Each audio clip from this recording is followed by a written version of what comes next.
நிறைய பேருக்கு தெய்வமா திகழ்ந்துட்டு இருக்க யோகி பாபு அவர்களை ஒரு சில வார்த்தைகள் பேசுமாறு கேட்டுக்கொள்கிறேன். இல்லை, எடுத்த உடனே உங்களை வந்து மனித கடவுள் சாய்ராம் அப்படின்னு சொன்னாங்க. ஆனால் உங்களுடைய பேட், அதை கெட்ட எண்ணங்கள் அப்படின்ற மாதிரி மற்ற தகவல் பரவுது வெளியில். வரட்டும் அது வரட்டும், அப்படியே வரட்டும், தவறாக வரட்டும். எத்துப்பால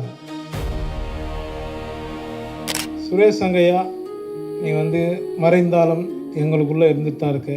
நான் அந்த பாப்பா வடிவத்தில் பார்த்தேன், பேச பேச அந்த பாப்பா எழுதிட்டுருக்கு. எனக்கு எதுவும் சுரேஷ் சங்கையை ஃபீல் பண்ணுற மாதிரி இருந்தது.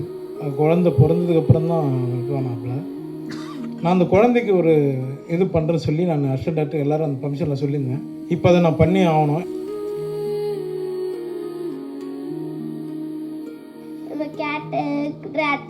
Thank you.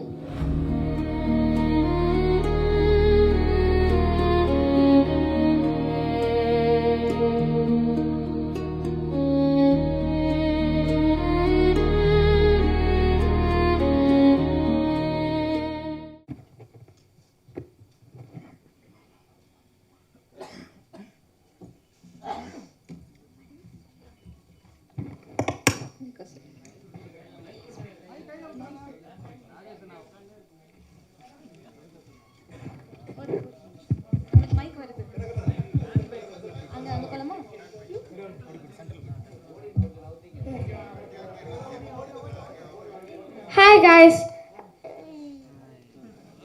Hi guys. I'm a cat. Rat. Thank you.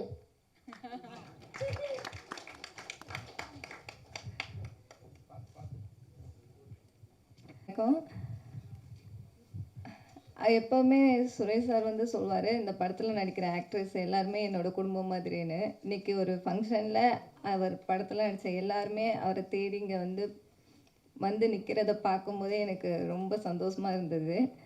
அதுக்காகவே எல்லாருக்கும் நான் ரொம்ப நன்றி சொல்லிக்கிறேன். நிறைய பேர் எனக்கு கால் பண்ணியிருக்காங்க, நான் யாருக்கும் எடுத்து பேசினதில்லை. எனக்கு என்ன பேசி அவங்ககிட்ட எப்படி பேசுகிறதுன்னு கூட எனக்கு தெரில. அதனால் நான் யார் ஃபோனையும் அட்டன் பண்ணதில்லை. அதுக்கும் சாரி சொல்லிக்கிறேன். அப்புறம் படத்தை அவருக்கு அப்புறம் அதை நல்லபடியாக முடித்து கொடுத்த அவங்க டீமுக்கும் அப்புறம் ப்ரொடியூசர்ஸாருக்கும் ரொம்ப ரொம்ப கடமைப்பட்டிருக்கேன். எல்லாருக்கும் ரொம்ப நன்றி. படத்தை நிச்சயமாக அந்த படம் அவரோட சாயலில் அவர் எல்லாருக்குமே கண்டிப்பாக பிடிக்கும். ஏன்னா அவரோட அந்த கதைகள் ரொம்ப அற்புதமாக இருக்கும். அந்த கிராமத்து வாழ்வியலில் அப்படியே அவர் கொண்டு வருவார். அதனால் கண்டிப்பாக எல்லாருக்கும் உங்களுக்கு அந்த படம் ரொம்ப பிடிக்கும்னு நான் நினைக்கிறேன். Thank you so much.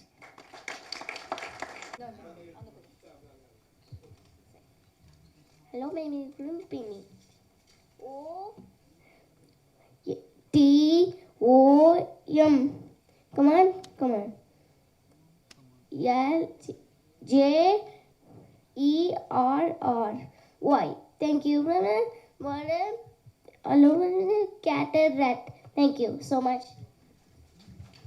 தேங்க்யூ. அதுக்காகவே ஒரு கைத்தட்டல் கொடுத்துனோம். So cute. Thank you for that. Yes, கதாநாயகனை கூப்பிட வேண்டிய தருணம் அப்படின்னு நினைக்கிறேன். Beyond the comedian. அவர் நடித்த படங்கள் அவ்வளோ அற்புதமாக இருக்கும். 5 நிமிஷம் வந்தாலும் சரி, 50 நிமிஷம் வந்தாலும் சரி, காமெடிக்கு பஞ்சம் இல்லை அப்படின்னு சொல்லலாம். ஸ்மார்ட்டாக இருக்கீங்க சார், பயங்கரமான கவுண்டர்ஸ் கொடுக்குறீங்க. அதெல்லாம் எப்படின்னு தெரியல. அதை தாண்டி நான் எழுதி வச்ச இன்ட்ரோலாம் அழிச்சிட்டேன். ஏன்னா இங்கே சொன்னாங்க பாருங்கள், எக்ஸ்க்ளூசிவ் இன்ஃபர்மேஷன். நிறைய பேருக்கு தெய்வமாக திகழ்ந்துட்டு இருக்க யோகி பாபு அவர்களை ஒரு சில வார்த்தைகள் பேசுமாறு கேட்டுக்கொள்கிறேன்.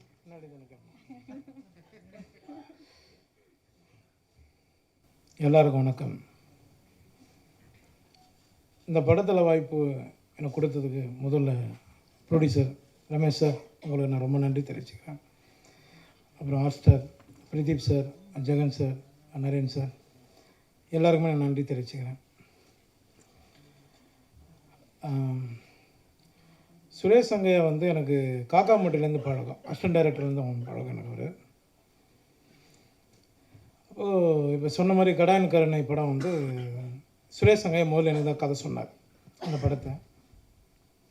அப்போ நாம் கொஞ்சம் பயந்தோம், ஏன்னா சரி நம்ம காமெடினா போயிட்டுருக்கோம் அதில் அப்படின்னு. ஆனால் நல்ல கதை அப்படின்னு அதில் ஒரு கேரக்டர் சொன்னாப்புல, அதாவது பண்ணலாம். நான் அந்த டைமில் கூப்பிடும்போது என்னால் போக முடியாமல் போயிடுச்சு, சில இடங்கள் கமிட்மெண்ட்டில். அது ட்ராப் ஆனதுனால நான் அதில் நடிக்க முடியாதனால ஒரு வேளை சுரேஷ் சங்கையா என்னை வச்சு ஹீரோவை பண்ணணும்னு முடிவு பண்ணது எனக்கு பெரிய பாக்கியம் நினைக்கிறேன். ரொம்ப லைவான டைரக்டர். நான் மணிகண்டன் சார் அப்பப்போ சொல்லுவார், காக்கா மாட்ட டைரக்டர் அப்பப்போ சொல்லுவார், அவன்கிட்ட நிறைய விஷயம் லைவாக நிறைய சொல்லுவான் விவேக் பாபு அப்படின்னாப்புல. கடைசியாக நாங்கள் ஷூட்டிங் பண்ணிகிட்டு இருக்கும்போது ஒரு முறை எல்லாம் இந்த ஆர்டிஸ்ட்டுங்க நிறைய ஆர்டிஸ்ட்டுங்க எல்லாரையும் வந்து உட்கார வச்சு டிராக்டர்லேருந்து தள்ளிட்டு இருக்கான். நான் அப்போ சும்மா ஜென்ரலாக பேசிட்டுருவேன், என்னப்பா பண்ணிகிட்ருக்கான்னு பார்த்தா டிராக்டர்லேருந்து எல்லோரும் கீழே வந்துட்டுருக்காங்க. ஏய் என்னடா பண்ணிகிட்ருக்க, லைவாக இருந்தால் தான் நான் சூப்பராக இருக்கும் அப்படின்னா, அதுக்காக என்னடா எல்லோரும் கீழே மண்ணு கொட்டுற மாதிரி கொட்டிகிட்ருக்க அப்படின்னு.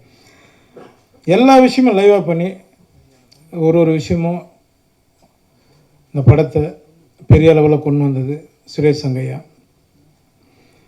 ஷார்ட் எடுத்துன்னே இருப்போம், கேமராமேன் வந்து சார் வந்து ஃப்ரேம் செட் பண்ணுற கேப்பில் அண்ணா இன்னொரு கதை இருக்குண்ணா அப்படின்னு, என்னப்பா அப்படின்னு, இதே முடியல போகணும் அப்படின்னு, கேளு அப்படின்னு அந்த 17 நிமிஷம் ஒரு கதை சொல்லியிருக்காப்புல என்கிட்ட. அடுத்த படம் தான் பண்ணுறோம், ரமேஷ் சார் டிப்பே போட்டுருவோம் போயிட்டு அப்படின்னு. நல்ல டைரக்டரை மிஸ் பண்ணிட்டோம். கருப்பணியப்பன் சாருக்கு நான் ரொம்ப நன்றி தெரிவிச்சுக்கிறேன் சார். ஏன்னா எனக்கும் அவருக்கு ஒரு பெண்டிங் இருக்குது, சீக்கிரம் அதை சந்திச்சிடலாம் சார்.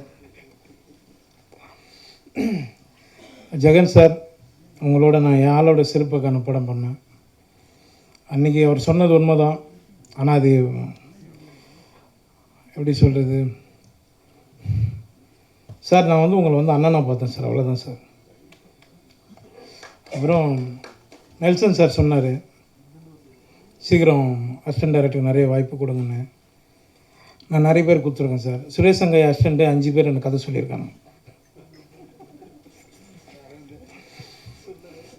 அதுவும் பேர்லாம் சொல்லாதீங்க, யார் பாரு நண்பா, நீங்கள் ஒன்றும் சொல்லக்கூடாதுல்ல எல்லாருக்கும். ஏன்னா நானும் ஒரு அசிஸ்டன்ட் டைரக்டராக தான் வந்தேன் ராம்பாலா சார் கிட்ட, லொல்லு சப்பாலேருந்து. அதனால் அந்த வழி எனக்கு தெரியும்.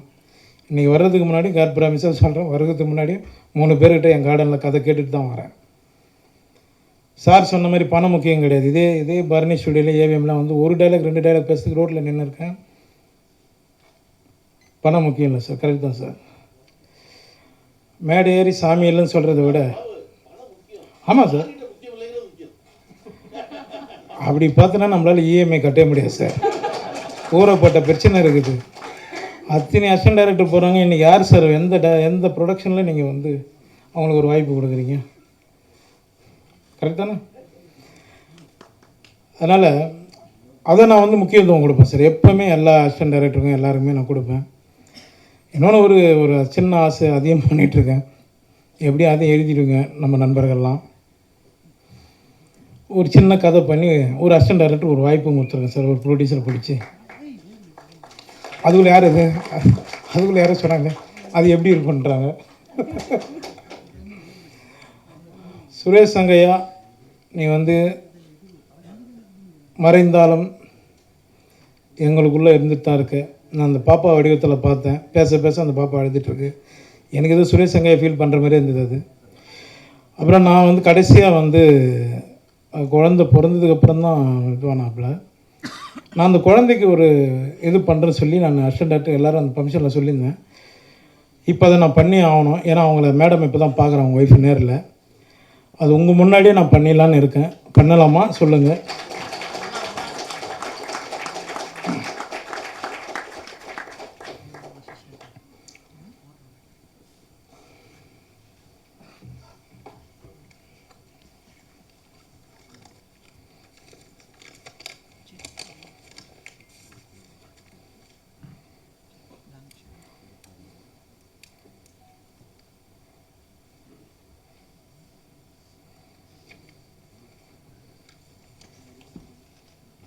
ஒரு செகண்ட், சாரி.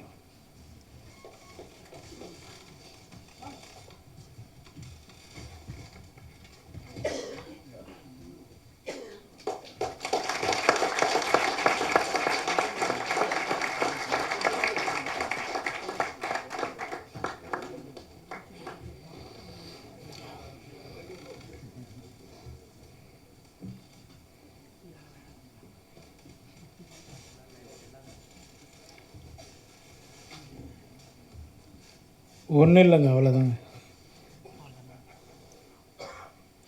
வாங்க, யார் வேணாலும் வாங்க, நான் படம் பண்ணுறேன்.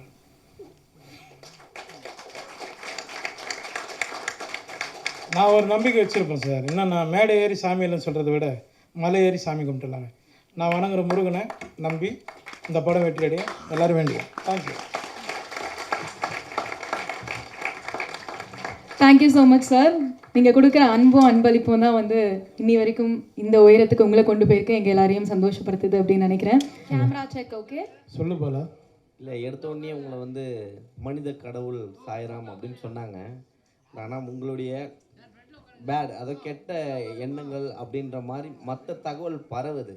ஆனால் மேடையில் இப்போ பார்த்தீங்கன்னா டைரக்டர் இல்லாத இடத்த வந்து நீங்கள் நின்று அவங்களுக்கு என்ன செய்ய வேணும் அப்படின்றதுக்கு முன்னாடி நின்று செய்கிறீங்க. பட் இந்த மாதிரியான தகவல் ஏன் உங்கள் சைட்லேருந்து வெளியே வர மாட்டேன்? உங்களை பற்றி தவறான தகவல் மட்டும் முன்னாடி வெளியில் வரட்டும், அது வரட்டும், அப்படியே வரட்டும், தவறாக வரட்டும், தப்பு கிடையாது. நெத்துப்பாலா, உனக்கு என்ன கிரிக்கெட் ஃபங்க்ஷன் நான் வரணும் ஊருக்கு, அவ்வளோதான். ஊடுறாங்க ஏதோ வந்து ஏதாவது ஒரு செல்லு தூக்கணும், நான் ஒன்றும் பண்ணாத பாலா. இல்லைண்ணே, உனக்கு தாம்பரத்துக்கு நான் வரேன். இல்லைண்ணே, அது ஒரு வாரமாக கேட்டதில்ல, நான் வரேன். அவ்வளோ ஆஃப் பண்ணு. இல்லைண்ணே, வானா நான் சொல்கிறதுக்கு இன்னும் நீ என்ன நான் கேட்டேன்னு எல்லாத்தையும் உங்கள் முன்னாடியே சொல்லிடுறேன். எலெக்ஷன் டைமில் மாட்டி விடாது. தண்ணி டைம் வருது. ஏன்னா ஏற்கனவே மண்டேலா ஒரு ஓட்டு வந்து என்ன வேலையை செய்யுன்றதை மண்டேலால சிறப்பாக செஞ்சு காமிச்சிங்க. இப்போ அதே எலெக்ஷன் நிஜமாக கரண்ட்டில் வரப்போகுது. இந்த டைமில் தண்ணி எடுத்துகிட்டு வந்திருக்கீங்க. இதில் ட்ரைலர்லேயே பார்த்தீங்கன்னா மனு எழுதி போடலாமாடான்னு கேட்கும்போது டக்குன்னு ஒரு வார்த்தை சொல்கிறீங்க, வடம் அடிக்கிறதுக்கா அப்படின்ட்டு. டைரக்டரோட பஞ்சு. நீ டைரக்டர். ஓகே.